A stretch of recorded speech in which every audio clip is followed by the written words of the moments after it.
I'm the son of an oil man. I lived overseas all of my life. I was very fortunate in both having several graduate degrees and being a Marine Corps infantry officer, Marine Corps intelligence officer, and then a clandestine intelligence case officer. I've programmed imagery satellites. I've helped steal signals code books. I've done counterintelligence. I'm basically intimately familiar with the way in which the U.S. government does or does not do the craft of intelligence. What you need to know is I'm a spy saying spying doesn't work. It's costing you $1.2 billion a week to produce the president's daily brief for a guy that can't read. People don't realize this. Apart from the fact that NSA is 1950s mindsets with 1970s technologies, SCIC completely screwed up Trailblazer, Echelon is baloney. 80% of your signals intelligence comes from analysis of patterns.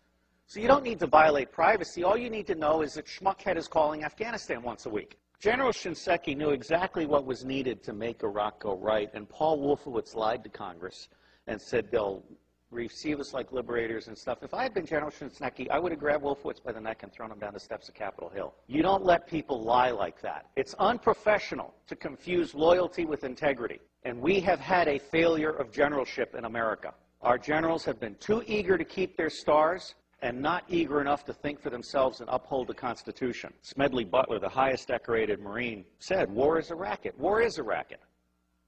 War is a racket, and the only reason it's happening is because the American public is lethargic. Blog that. You are the Paul Reveres and Patrick Henrys of our generation. Bottom-up horizontal connection is key. Sharing at all levels, not top-down control. Public intelligence and influence is about to take off. We are about to bury rule by secrecy.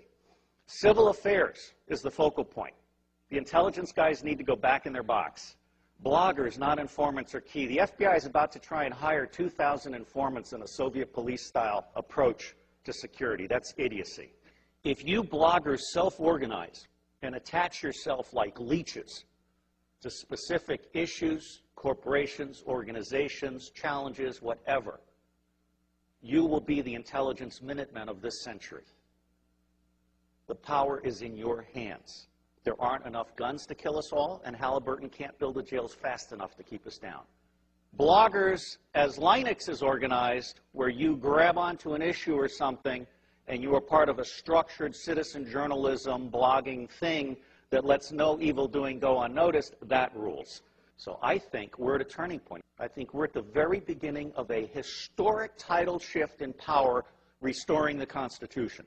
I don't know how many of you are following this, but the Comptroller General has told Congress the United States of America is insolvent. We're out of Schlitz. We literally have no money to make it to the next decade. Now, there's some very easy solutions. I can eliminate all income taxes tomorrow and have more than enough money to fund the government by using some other guy's bright idea. We tax the Federal Reserve at 0.0006, doubles our money until we decide to put them out of business permanently, because we certainly should not have central banks. We've put together an electoral reform pledge, and it's my view that any member of Congress, any member of the Senate that refuses to sign both the constitutional pledge supporting the Constitution and the electoral reform pledge should be put out of business. And I believe that will be 95% of all of these people. It may be time to literally dump Congress on its ass and start over. The government has gotten stupid to the point that it can't write a statement of work. And so they ask the contractors to write a statement of work, and the contractors write a statement of work saying, you need more of what I haven't been able to sell. And the government says, oh yeah, right, good. Put it in the budget. This is real shit. I can crack all 10 of the top-level threats to humanity in less than 25 years for less than 1/3 of what the world is spending on the military. Blog that. And I will tell you the price of buying back the United States government. It's $500 million a year. In the early 90s, Newt Gingrich and the Republicans got together. Their plan is now on the street. It's been exposed by a Columbia professor. They concluded that they could buy the United States government from school board to State House to White House for $300 million a year, and by golly, they did. And every single member of Congress is impeachable for having abdicated their Article I responsibilities under the Constitution and serving as foot soldiers for the president and his mendacious vice president. If you confiscate all the wealth in the world, which I do not advocate, all you have is a $5 bill for every one of the 5 billion poor on the planet. For what we have spent on the Iraq war, I could have given a free cell phone to every one of the 5 billion poor on the planet. I could have taken the 10% residual capabilities on DoD satellites, abandoned communication satellites, and I could have provided free T1 to the Southern Hemisphere. Blog that. That's the kind of stuff we have to do. Because if we don't do that, those 5 billion people, instead of producing wealth that stabilizes the earth, are going to produce plagues, epidemics, criminal gangs, drugged up people. Ralph Peters, a friend of mine, and the bottom line here is the only path to wine, women, and wealth for badasses anywhere on the planet that have no money is guns. And what's happening here is we're at the very beginning. We're just starting to come out of our little eggshell. When the industrial era began, it broke the connection between kinship and trust. And it started treating people as commodities. And then we lost sight of our government and we allowed the corporations to buy the government. The United States of America no longer represents we the people. But you can change that. The reason it's not working today is because we have a military-industrial complex that profits from secrecy and war, and it does not profit from efficiency and peace. Blog that. The bottom line here is that central banking is an evil cancer. These people are selling us credit they don't have so they can take profits they don't deserve out of our pockets. That's nuts. The United States government is constitutionally chartered to print money on the good faith and credit of all of us and not pay interest. Why are we being such fools? Well, unfortunately, if you fight them, you get assassinated. Lincoln and Kennedy were both about to print money and not borrow from the banks. I can't connect those two dots, but I can tell you they're side by side. But the reality is the federal government is broken in every possible way. And it's going to be localized, bottom-up resilience networks. They're going to save us. That's where you guys come in. Our educational system stinks. It beats the creativity out of kids by the time they're in the 4th grade. It forces you to become a blogger or hacker in order to become creative. So you guys are the lifeboat. We've gone from America the Beautiful to America the Shit. Now, I believe we need to start blogging retrospective impeachments. I'm not saying we need to hang them or tar them or feather them, just out them. I think it's time for citizen investigative journalism to go deep and go back and go current. And people need to understand they can't get away with this stuff. There is absolutely no lack of solution, and there is also no lack of money.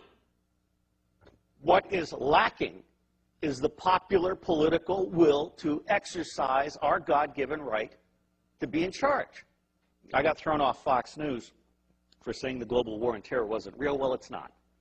Okay? I mean, until we can get to one man, one bullet for the top 6,000, we can contain the next level, and we can provide a quality of life for everybody on the planet at the lowest level, we're not going to get it.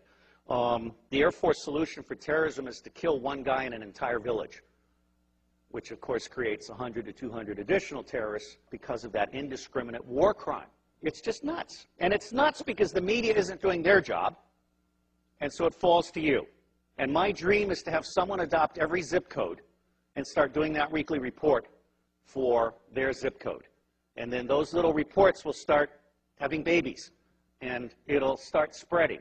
Your government is stupid, and they're stupid deliberately. The intelligence community does not do open source information because they like to think that the cabinet departments are doing their open source information. That's not true.